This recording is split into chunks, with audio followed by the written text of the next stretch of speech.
بہت پہلے کہکشاں اور بابل کے پردوں میں چھپی نمک زہر نامی ایک وسیم سلطنت آباد تھی۔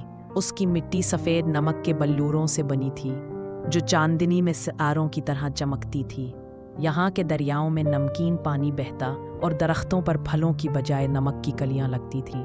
اس سلطنت پر ایک رحمدل بادشاہ حکمرانی کرتا تھا۔ شہزادی مہریں جتنی خوبصورت تھی اتنی ہی حساس بھی تھی۔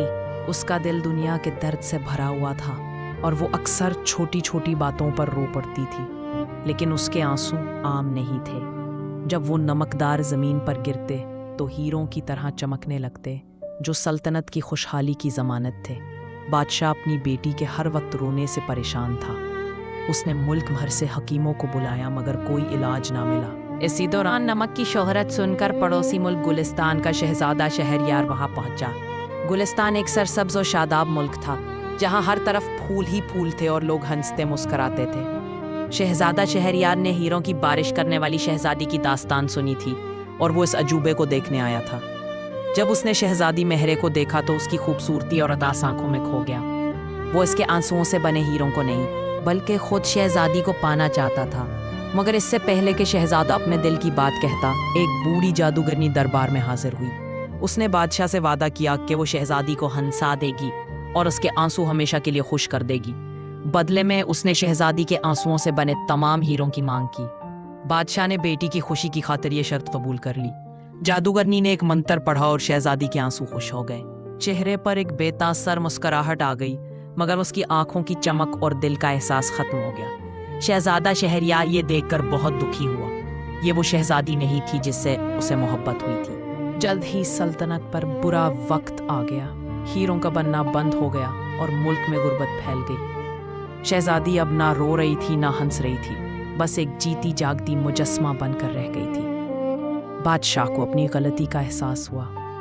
ایک رات اس نے خواب میں آبی چشمے کے بارے میں دیکھا، ایک ایسا چشمہ جس کا پانی شہزادی کے احساسات واپس لا سکتا تھا۔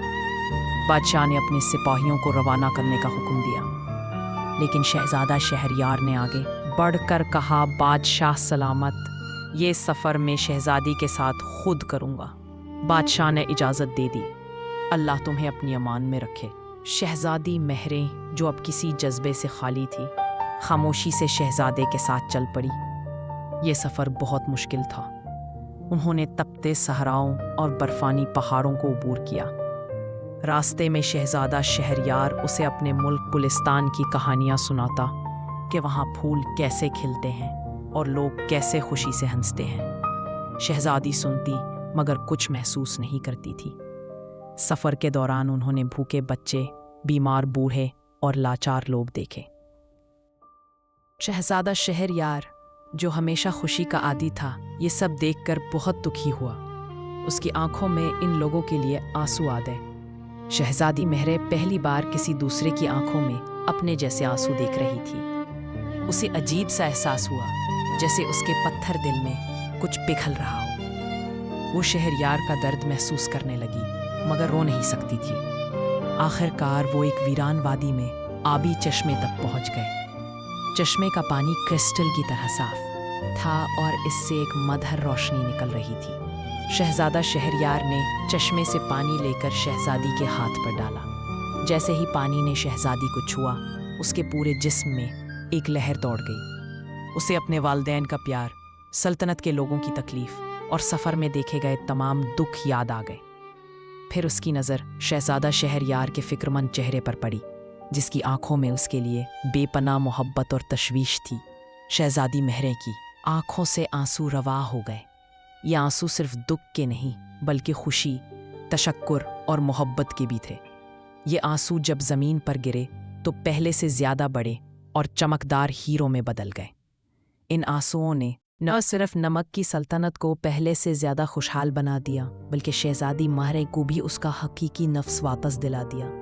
اس نے شہزادہ شہریار کا ہاتھ تھام لیا اور اس کی آنکھوں میں دیکھ کر مسکرائی۔ یہ ایک سچی مسکراہٹ تھی جس میں خوشی اور غم دونوں کے رنگ شامل تھے۔ شہزادہ شہریار اور شہزادی مہریں کی شادی ہو گئی اور ان کی وجہ سے دو سلطنتیں ایک ہو گئیں۔ اب نمک میں صرف نمک کے بلور ہی نہیں بلکہ گلستان کے پھول بھی کھلتے تھے اور گلستان کے لوگ ہنسی کے ساتھ ساتھ آنسوؤں کی قدر بھی جان گئے تھے، کیونکہ دونوں نے مل کر سیکھا تھا کہ زندگی کا اصل حسن خوشی اور غم کے امتزاج میں ہے، بالکل ویسے جیسے آنسوؤں کا نمک ہی زندگی کو ذائقہ دیتا ہے۔ Thank you for watching our magical story. اگر آپ کو ہماری دنیا پسند آئی تو ہمارے چینل گارڈن اسٹوری کو لائک، شیئر اور سبسکرائب کرنا نہ